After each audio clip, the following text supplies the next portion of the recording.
Out here at Shasta College, we were able to take 6 acres and convert it into an erosion control training facility. What we're trying to teach is hands-on erosion control. We could talk about doing erosion control, applying BMPs maybe, but until you've actually installed them, touched them, put them down, watched rain on them, you don't really understand how they work.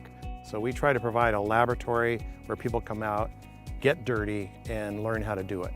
You can read it in a book and you can listen to the teacher, but until you actually get out and see it. We were down here Saturday and there was a guy in the heavy equipment class that I'm in, that he was helping do some of the construction, and he came down Saturday and he started looking around. He said, wow, I never really understood what we were doing until I could actually see it. Really teaching people practical skills on how to do this stuff, and also giving people the idea that there are jobs out there in this field. I see students can come at this from a number of angles. You could go through a civil engineering program, natural resources degree, learn how to do hydrology calculations, hydraulics, which are critical to designing some of these swales that we just put in today. Contractors, landscape contractors, soil scientists. I'm trained as a kind of a geographer. That's what I went to school for. My master's degree is in hydrology.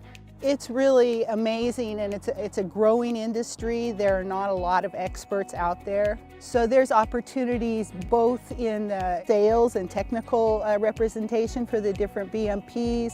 There's opportunities as stormwater designers or stormwater practitioners. There's jobs in consulting. There's just a lot of jobs created by the whole stormwater protection industry.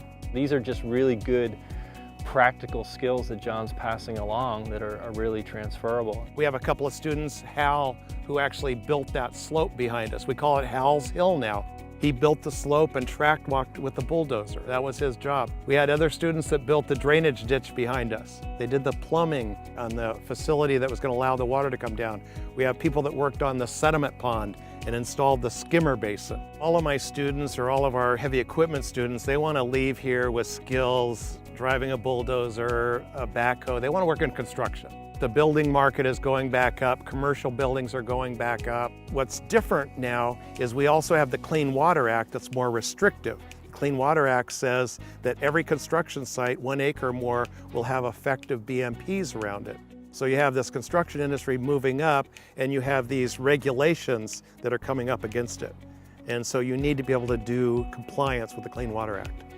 There's a couple of colleges we know of that have heavy equipment operations programs where you get a certificate for operating heavy equipment, you learn hydraulics, you learn heavy equipment safety. But here at Shasta College, if you're going to get your certificate for heavy equipment, you're also going to be required to take some environmental, natural resources, and erosion control classes. You know, water, it's a growing industry. It's one of the most important things we have in the West, and it's really one of the most important things in the world. And sediment is the #1 pollutant of all our rivers and streams. So we have to knock down that sediment. Construction sites are expected to do it. You're supposed to use the best available technology and take that sediment out of the equation. That requires BMPs, new science, new state-of-the-art technologies. And that's the kind of thing we're teaching here at the college. I love it, because if you could restore a stream so the salmon will come back up, or the steelhead will come back up, where they haven't been for years and years. You know, that's really cool. And we have the instructors here to teach that and be able to learn how to do that. And it's all hands-on stuff. And couldn't ask for a better place to learn all these types of things. You really couldn't.